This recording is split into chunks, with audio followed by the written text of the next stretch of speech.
Hello and welcome to day के गुरु tutorial. कैसे हैं आप लोग? उम्मीद करता हूं आप सब अच्छे होंगे। दोस्तों, आज हम बात करने वाले हैं असिस्टेंट प्रोफेसर बनने के लिए रिसर्च पेपर का क्या महत्व है इसके बारे में। दोस्तों, इन दिनों भारत में यूजीसी रेगुलेशन 2018 लागू हो चुका है, यानी कि अगर आपको असिस्टेंट प्रोफेसर बनना है तो आपका राह यूजीसी रेगुलेशन 2018 बेसिकली निर्धारित करेगा, या फिर उसको होकर आपको गुजरना होगा, तभी आप भारत में असिस्टेंट प्रोफेसर बन सकते हैं। और उस रेगुलेशन में एक चीज़ बिल्कुल क्लियर कर दिया गया है कि सिर्फ आप यूजीसी नेट पास करके या फिर सिर्फ आप पीएचडी करके असिस्टेंट प्रोफेसर नहीं बन सकते हैं, क्योंकि हर एक पीएचडी करने वाले स्टूडेंट को 30 अंक दिए जाएंगे और हर एक नेट जेआरएफ क्वालिफाई स्टूडेंट को 5 से 7 अंक दिए जाएंगे। तो वैसे में अगर जिनकी देखा जाए तो आप कैसे सेलेक्ट हो पाएंगे, क्योंकि सभी को समान मार्क्स दिए जाएंगे, सभी को एक समान मार्क्स दिए जाएंगे। अब ऐसे में समस्या ये आएगा कि सभी का जब एक समान मार्क्स होगा तो इंटरव्यू के ऊपर पूरी तरीके से आपको डिपेंडेंट होना पड़ेगा। तो ऐसे में आप खुद को उस भीड़ से कैसे अलग कर सकते हैं, उसके लिए यूजीसी ने आपको एक तरीका बताया है, जो तरीका बहुत ही महत्वपूर्ण और बहुत ही इम्पॉर्टेंट है। और वो तरीका ये है कि आप कुछ रिसर्च पेपर पब्लिश करा लें।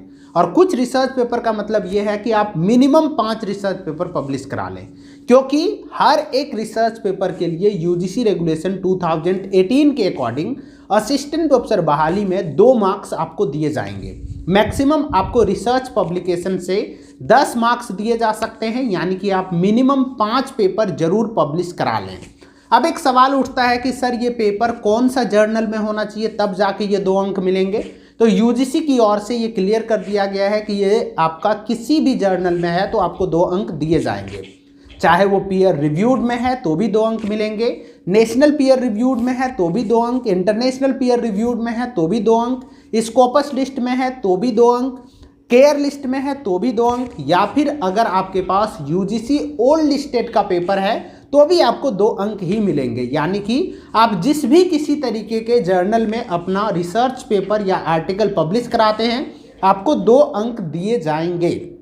दोस्तों, ये 10 अंक बहुत इंपॉर्टेंट है आपके करियर के लिए, क्योंकि सभी स्टूडेंट के पास एक्सपीरियंस नहीं हो सकता है, क्योंकि एक्सपीरियंस सर्टिफिकेट वैसे ही स्टूडेंट्स के पास होंगे जो कहीं ना कहीं पढ़ा रहे होंगे इस वक्त परमानेंट बेसिस पे या फिर एडॉक बेसिस पे।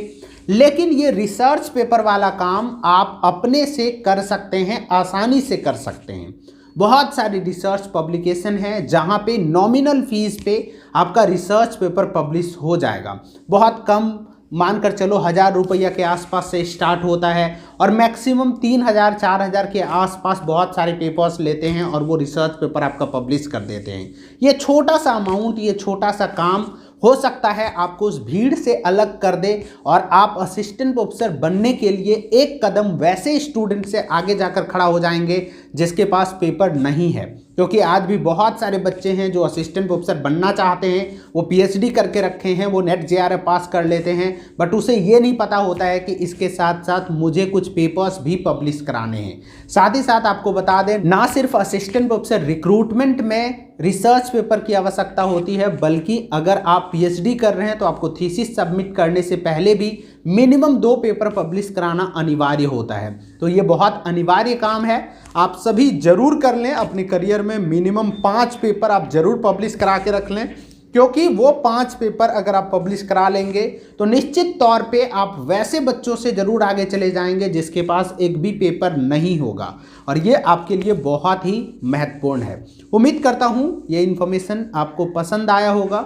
इस तरीके की वीडियोस के लिए आप मेरे चैनल को सब्सक्राइब करें, साथ ही साथ बेल आइकन को प्रेस करें। Thank you very much. आप देख रहे थे डीके गुरु ट्यूटोरियल।